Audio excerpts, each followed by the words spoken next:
Welcome to Post Game on the Pitch. I'm Oz Vita Mara Era, and he is Russell Brown. Yo, bro, where you been?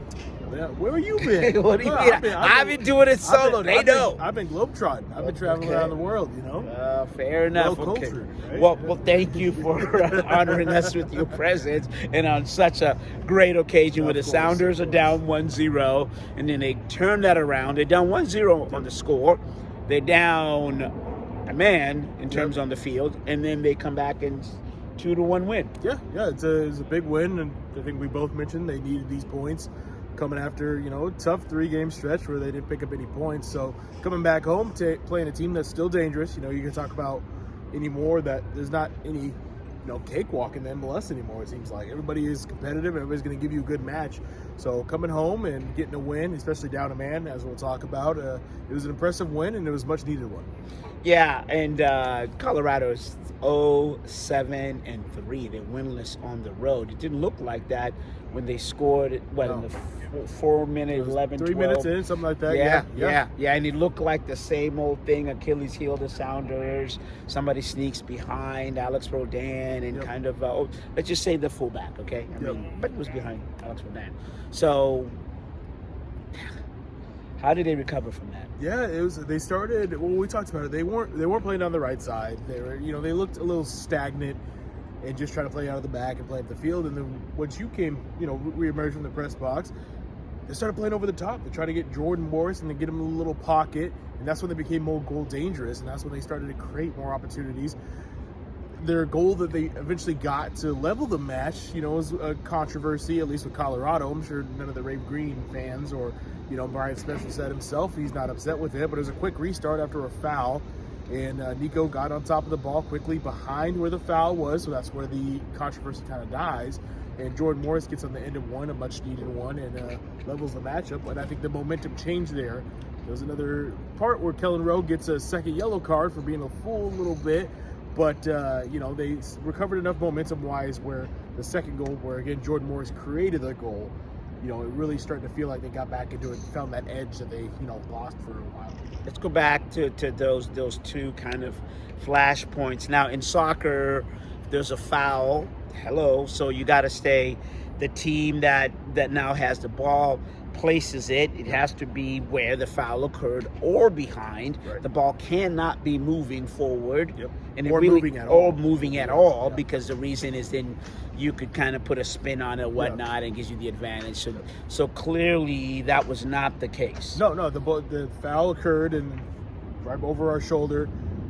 Nico had the ball behind where the foul was, and then rolled it forward, waited for it to come to a stop, and played it again. Official, it's his discretion to blow it dead. He did not. It went to a VAR. Once again, it was held up. So that's how that goal kind of unfolded. Okay, flashpoint number 2. And this is why we like Spencer, the integrity, right? So the rule, it's one of those in basketball or any other sport. The ref blows the whistle. You can't slam the ball, it goes way up there.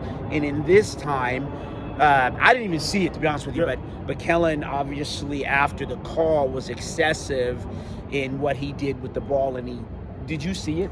Yeah. So the first yellow card he had, again, right over our shoulder, it was a handball, but it was kind of a stoppage of play, which was, again, a delay of game. And the second one, behind us on the other end, Kellen was trying to save a ball from going out. Once he did not successfully do it against the video boards there, he kind of flipped the ball over the video board, so it went further out of play, so Colorado quickly going to throw it back in. So that's the second delay of game. Schmetzer said that the league and the officials have sat down with coaches and players and said, hey, this is going to be an emphasis from now on. You will be carded for it. And he, didn't defend Kellen at all. He said that Colorado was having delay of games as well. Sounders were doing it as well, but Kellen's the one who got busted.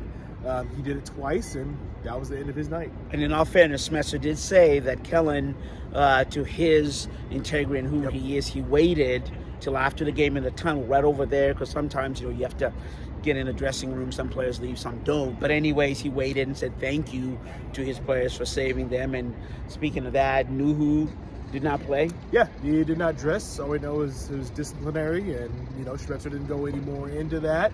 So he said he will be dressed and traveling with the team and competing. Hopefully, starting there against LAFC next week. You know what? It is a grown man's league, grown woman's league, professional sports. So and things happen just like it will. So that's not what we do. Right? Nope. One more X's and No O's. speculation. That's what we like to do. That. Yep. So then, how were they able to make the difference? You're down a man. So what did they do to kind of get the advantage? Well, Spencer didn't agree with you, but possibly opening up with more space, one less man. A lot of people think that's a disadvantage, but when you do have more space to operate, sometimes that can be an advantage. Spencer said he's going to look at the tape and see if he agrees with you or if he agrees with himself. I agree a little bit more with you on this one. And Jordan Morris is really the one who really got that second goal. Nico Ladero gets the PK, but Jordan, who scarily fell earlier in the second half, and the whole stadium kind of that collective gas, because we've all seen that before, and we don't want anything dangerous with Jordan. But ends up he gets the ball back, cuts back inside the box, and draws a penalty when the goalkeeper from Colorado comes out, sweeps his feet out, and then Nico, 17 for 17 now in the regular season, converts another penalty, and they're up 2-1. All right, so we're going to speak a little bit louder because we are live and people are doing their thing. But the interesting thing about soccer is it's a weird game in this. Sometimes when you have less players on the pitch, numerically, it's a numerical disadvantage. Yep. But if you are, and that's what we saw, if your mind is right, you have more space to be creative. And Spencer did say, they were more creative, and that's what we saw. So Sounders come back from down 1-0, yep. and they get 3 points. I think the 3 feels like 6. It does at this point. Yeah. And the reason why I say that is, it does. But now, looking forward, they've got they got a test. Who's who, and here we go. Yeah, they go up against LAFC. Just got a 2-0 win today. Gareth Bale scored his first goal in MLS, so he's going to be a threat. And as star-studded, as Christian Roldan said, star-studded LA. You got to go in. It's good for the league that teams like that are building.